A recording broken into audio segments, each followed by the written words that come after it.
Well, I wanted to show you something about my creative practice, and so here we are in the Millennium Falcon, or at least a background that the Lucasfilm company has released for us to use in Zoom meetings or whatever as a background, and I'm starting off with this just to kind of give you a sense that I have a slight problem, and that is in this age of lockdown.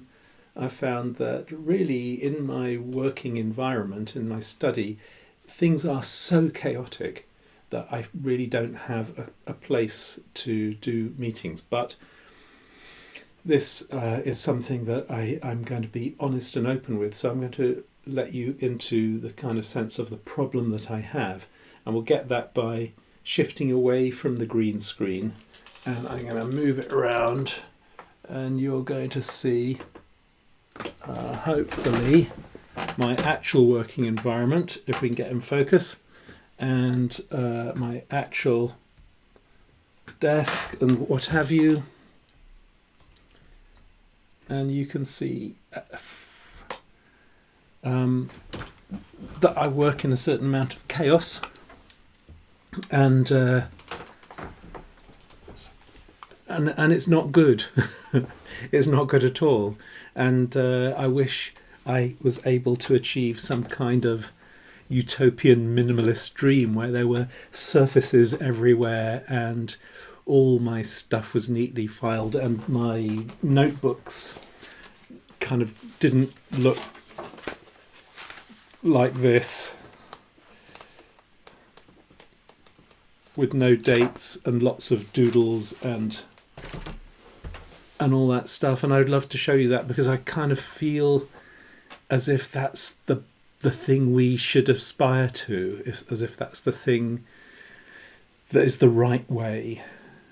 And I can't do it. I just can't do it. And I think it's something to do with the wiring of my brain, which is, I have attention deficit, ADHD, and dyslexia, and other neurodivergences, and I just somehow have never been able to do that. And this, I haven't curated this to give some sense of chaos. This is actually the way I work. And that other thing, the Millennium Falcon background, or any of the other backgrounds I've been using, that's just to cover up, that's just to hide the fact that I'm a chaotic, sporadic person. And it's that chaos and that sporadic nature which is actually fully reflected in my creative practice.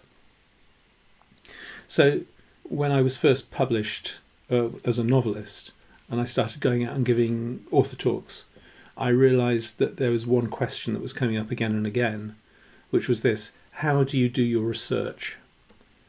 And I was a little bit wrong-footed by it. I couldn't figure out that I did any research, and I had to think about it for a while before I realised that my research pattern, like my working environment, is chaotic and sporadic. I think I had an idea that research should start out from some sort of question, some sort of premise, move on to reading the literature. It would have a very linear pattern, a very organised pattern. Whereas my pattern of research is, it's just driven by an insatiable curiosity, and it consumes much of my life. And so far from not doing research, I'm researching all the time, but it just has this very chaotic feeling. So there's a bit over here and a bit over there. Now, I am absolutely not presenting this as some kind of model of how you should research as a writer. Every writer really needs to discover their own way. I think that's the truth of it. I would love to be able to be more organised about it. I kind of always, part of my mind feels like I'm a bit of a failure, feels like I need to cover that up, just like with the green screen and the Millennium Falcon, where I cover up the mess. But actually, it is the core of my creative practice. The fact that when I meet someone, I want to know about their background. I want to know about the things they know and the things they do. Or if I am out walking and I see, someone's digging up the road, I want to look into that hole in the road and discover what is under the surface and all the layers and all the pipes and all the different things there. Now, I have no sense of if that knowledge is going to be of any use whatsoever, but I can't stop myself. I have to find out. Now, if you ask 100 novelists, 100 poets, how they go about their work, you will, I feel absolutely confident, find 100 completely different answers. And that's because what we're doing as artists, and I regard creative writing as an art form, so I think it's most helpful to think of ourselves as artists. I regard this process as one of reaching to the utmost of what we can do in whatever form it is we're doing. And that means that since we are all wired slightly differently from each other, that we will be reaching for the utmost in different ways. If it was an easy job, we could all probably adopt the same pattern, but it's not an easy job. It is profoundly challenging. It is life-changing to go down this path of being an artist, a writer. So we have to reach, we have to find the capacities of our own minds and what they are, the strengths, the weaknesses. We have to go down those lines of strength, and they're going to be different for every different person. Now, that means that when I sit down to write, I should have a Word document up here instead of the OBS system. I'll maybe show you that in another video. When I sit down to write, there is a certain terror associated with that.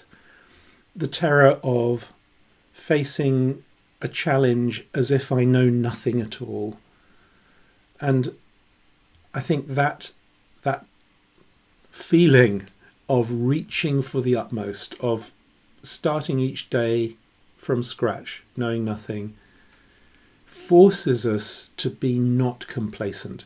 And if you ever find yourself being complacent in your writing, that is, if you ever find yourself writing and completely in your comfort zone, I think that's a warning sign, and I think you need to really be thinking about it and asking yourself if you should be challenging yourself more.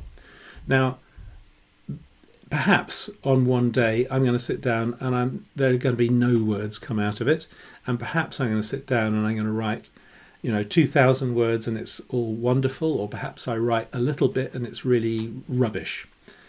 It actually doesn't matter as long as I am facing that task, facing that prospect, and pushing to the utmost. And maybe the result is that there's nothing good come out of that session in terms of an output. But it is the process we need to really think about. The process may still be valid. We still will be learning, I promise you, if we come out of a writing session and we're dissatisfied with everything. We have still learned. It is still valid. And actually, the days on which we struggle and persevere but produce hardly anything, and hardly anything of value, those are the days in which the battle's won. Anyone can write on a day when it's easy. Anyone can do that. It's on the days when it's tough and you do keep going and you understand what you're doing is far more profound than producing a story or writing an assignment or whatever it is. It's something that is a life-changing process. It is changing the way you understand the world. That's the way I understand what writing should be, and for myself, and what I aspire to. Doesn't mean I always achieve it. And that's very much, I think, the attitude that I try to bring in my teaching of creative writing at the university. And I try to, and I think we as a group of writers who are lecturers working together in the university, we are trying to help the students along that path that we are simultaneously travelling along. And in a sense, we are fellow travellers on this road, although some of us have been at it a bit longer than others. And that's what I do, and that's my creative practice. As I say, another video, I'll actually show you some of the writing and some of the way I go about arranging it.